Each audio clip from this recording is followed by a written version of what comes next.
Hi guys! I'm Kenny and welcome back! For today's video, as you guys can tell sa may title, may susubukan na naman tayong bagong product and this time, ang atin namang susubukan is yung newest from Maybelline and this is yung kanilang Superstay Ink Crayon Lipstick. Also, please make sure to watch this video hanggang sa may dulo kasi meron tayong mini giveaway, so ayun.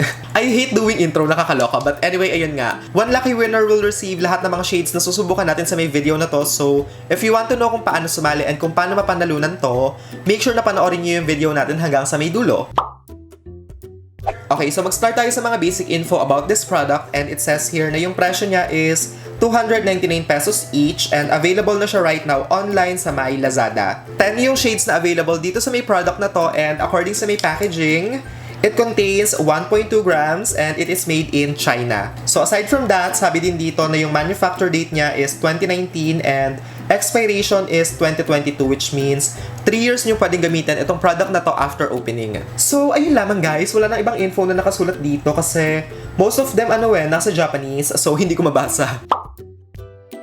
This is how the packaging looks like and as you can see, super sleek and slim lang niya, very minimal and malinis lang siya. It also feels very solid and sturdy, mukha naman siya matibay and yung cap actually super sikip niya kaya sigurado kayo na hindi siya basta-bastang matatanggal kapag ka naalog yung bag nyo or kapag ka nabitawan nyo siya. Isa pa sa nagustuhan ko dito sa may packaging is that meron siyang kasamang sharpener sa may bottom part. So kapag ka feeling nyo medyo pudpud na yung tip ng lipstick, pwede nyo siyang i-sharpen para maging sharp ulit and precise yung application niya. Also para may idea kayo, ganitong kadami nga pala yung product na makukuha nyo. Tapos when it comes sa may scent, actually kapareho niya yung scent ng Maybelline Superstay Matte Ink na liquid lipstick.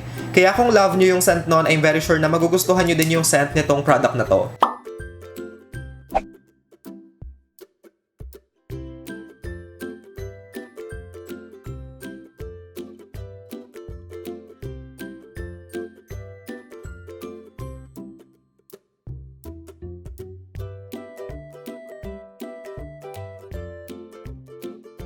This is how the shade number 20 looks like kapag ka nakalagay na sa may lips and for me, I like it kasi super perfect niya for everyday. Kung naghahanap kayo ng pinky nude shade na talagang bagay sa kahit anong skin tone, yung may warm undertone, I'm very sure na magugustuhan nyo to kasi hindi siya maputlang tignan sa may lips. Minsan kasi diba, merong mga pink nude shades na kapag ka nilagay nyo sa may lips, masyadong maputlang tignan and hindi flattering, but this one, super flattering and talagang ang perfect. Ang ganda ng pagka-nude niya. When it comes sa may pigmentation, sobrang nice, maganda yung pigment ng product, it's very rich, very opaque, and hindi naman siya streaky and patchy sa aking lips.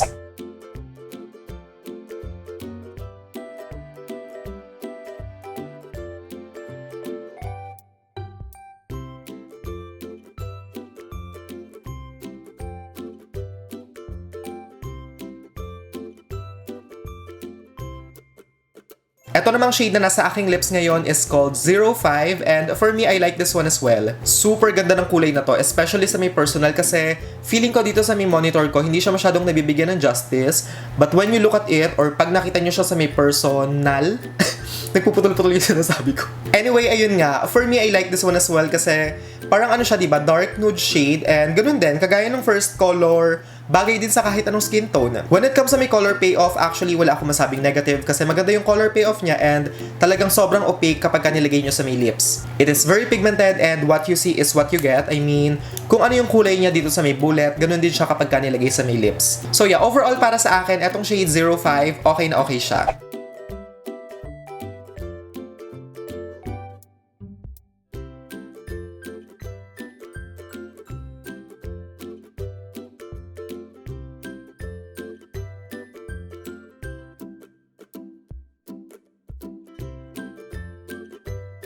Ito naman si shade 25 kapag nakalagay na sa may lips and I'm not a big fan. Actually, okay naman yung kulay niya. It's cute. It's just that this is not the kind of color na nakikita ko yung sarili kong sinusuot or gagamitin. So yeah, for me, not the biggest fan. Tsaka parang ang sad kasi nung kulay kaya hindi ko masyadong ma-appreciate. Even though hindi ko gusto yung shade, I must say na when it comes sa may opacity and pigmentation, actually super nice kasi it's very opaque, maganda yung kulay niya and lapat sa may lips. Hindi naman streaky and patchy, even malapitan. So, pagdating doon, bumawi naman siya. So yeah, for me, overall, this is just an okay shade.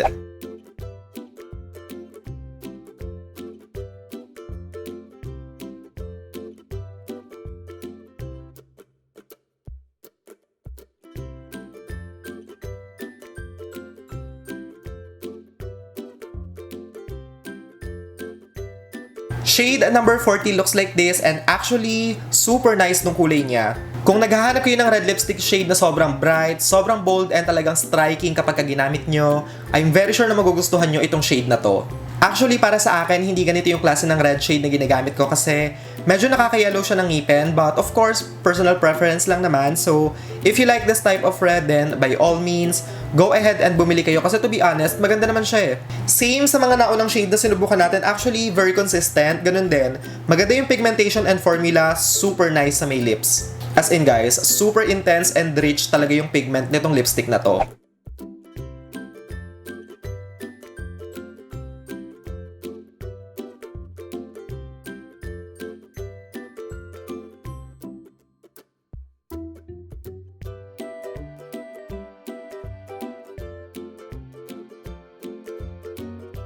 This one I like, and yung shade na to is called number 45.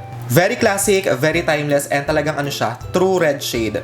Bagay sa kahit anong skin tone, bagay sa kahit anong occasion, and bagay sa kahit anong age. Para sa akin, kung papipiliin nyo ko between number 40 and 45, definitely dito ako kay number 45. Kagaya nung sabi ko kanina, ito kasi yung shade number 40, masyadong matingkad, but this one, mas muted, mas toned down, and mas masarap sa mata.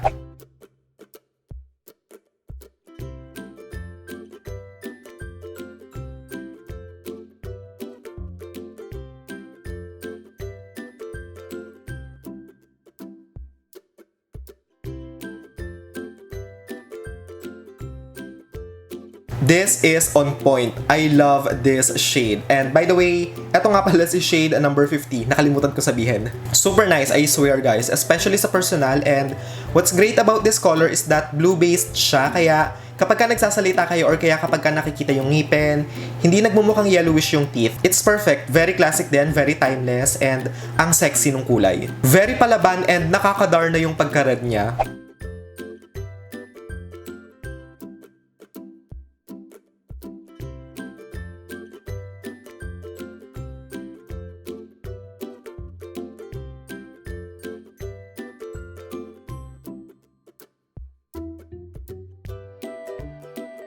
Ito naman si shade number 35 and feeling ko, alam na alam nyo na how I feel about this shade. I don't like it too. OA siya sa tingkad, nakakaloka. Hindi ako big fan ng ganitong shade kasi masyado siyang striking for my liking. Of course, kung ganito yung klase ng shade na trip nyo, then go ahead and buy it. It's just that hindi talaga siya bagay sa akin and hindi ko trip yung mga ganitong shades kaya hindi ko maire-recommend. But in fairness ha, even though hindi ko gusto yung kulay, I must admit na super ganda ng formula niya and ng pigmentation kasi super opaque. And usually yung mga ganitong shades may tendency na maging patchy, but this one hindi siya ganon kasi super even and maganda yung lapat niya sa may lips. So ayun guys, kagaya kay shade numero 25, pagdating sa may formula and pigmentation, okay na okay, but when it comes sa may kulay, not the biggest fan.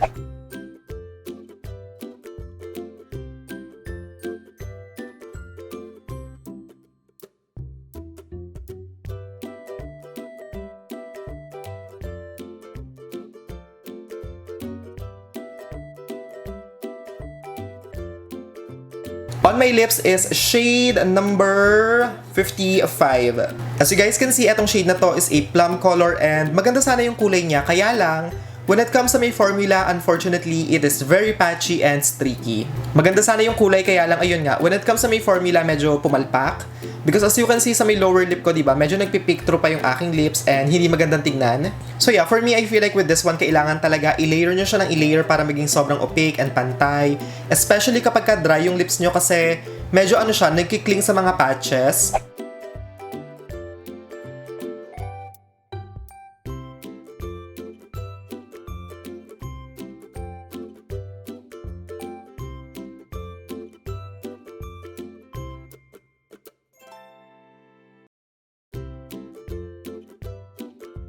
Same kay shade number 55, eto ding shade number 65, as you can see is a little bit patchy, so yeah, medyo disappointed din. Maganda sana yung kulay niya, perfect, especially ngayong holiday season kasi diba it's dark, very sexy, very mysterious, kaya lang ayun nga, pumalpak when it comes sa may pigmentation. This one as well, if ever nabibili nyo siya, kailangan talaga i-layer nyo or kaya i-prep nyong mabuti yung lips kasi kung hindi maganda yung lapat niya sa may labi. Final verdict na tayo and overall para sa akin, based on my experience using this new Maybelline Superstay Ink Crayon Lipstick. I actually enjoyed using it kaya I can recommend it. Actually, nakakatuwa yung formula nito kasi diba usually kapag ka mga matte lipsticks, it tends to be drying kapag ka nilagay sa lips, but this one, hindi naman siya ganon, and hindi din nagka-crack kapag ka nilagay nyo sa may lips, kaya ang bongga. Pigmentation of this lipstick actually super impressive kasi 7 out of 9. Sobrang ganda ng pigment, and kapag ka nilagay sa may lips, sobrang even and talagang opaque yung kulay niya. When it comes sa may application, actually, dito sa mga lipstick na to, hindi naman ako nahirapan gamitin sila kasi super bilis niyang i-apply. Tsaka ang maganda kasi dito, since nga pointed yung kanyang tip, kapag ka ginamit nyo sa may lips and pinang-line nyo, sobrang linis and precise ng application. Mabilis ding mabura yung lipstick guys, especially yung mga lighter shades kasi ang ginamit ko lang is wet wipes and natanggal naman agad. Pero dun sa mga darker shades, like I've said, nag-iwan ng stain kaya mas mahirap silang tanggalin. So ayun guys, keep that in mind na lang. When it comes sa may recommendation, I actually have 3 and yung mga shades na yun are shade number 5, 20, and shade number 50. Para sa akin, ito yung tatlong shades na talaga nag-stand out and masasabi kong sobrang wearable and perfect for everyday. So, if ever nabibili nyo alin man sa mga shades na sinubukan natin, I suggest na isa sa tatlong to yung subukan nyo. Pagdating naman sa mga shades na hindi ko masyadong nagustuhan, I have 4 and yung first one is yung shade number 25 kasi nga diba medyo maputlang tingnan and sad yung kulay. Shade number 35 kasi masyado siyang matingkad for my liking. Shade number 65 and 55 kasi diba sobrang patchy and hindi maganda yung itsura sa my lips. But of course, kung isa sa mga shades na to yung gusto nyo, then go ahead by all means, bilhin nyo kasi pera nyo naman yan and kayo yung magde-decide kung alin sa mga sinubukan ko yung susubukan nyo. Like I've said sa may intro, meron tayong giveaway and isa sa inyo yung mananalo ng lahat ng shades na sinubukan ko. So to join, all you have to do is para sumali, all you have to do is of course, subscribe to my channel, give this video a thumbs up, and share this video on Facebook. Then after nun, mag-comment lang kayo dito sa may video na to ng kahit anong gusto nyo sabihin. Also ha, kapag ka nag-iwan kayo ng comment, make sure na isama nyo yung Instagram username nyo para if ever na manalo kayo, mabilis ko kayong makokontak. Anyway guys, that is it for today's video. I hope na nag-enjoy kayo and as always, sana kahit papaano makatulong sa inyo tong video na to na mag-decide kung alin sa mga lipsticks na sinubukan natin yung magandang bilhin. Thank you guys so much for watching. I love you all so much and I hope to see all of you again on my next one.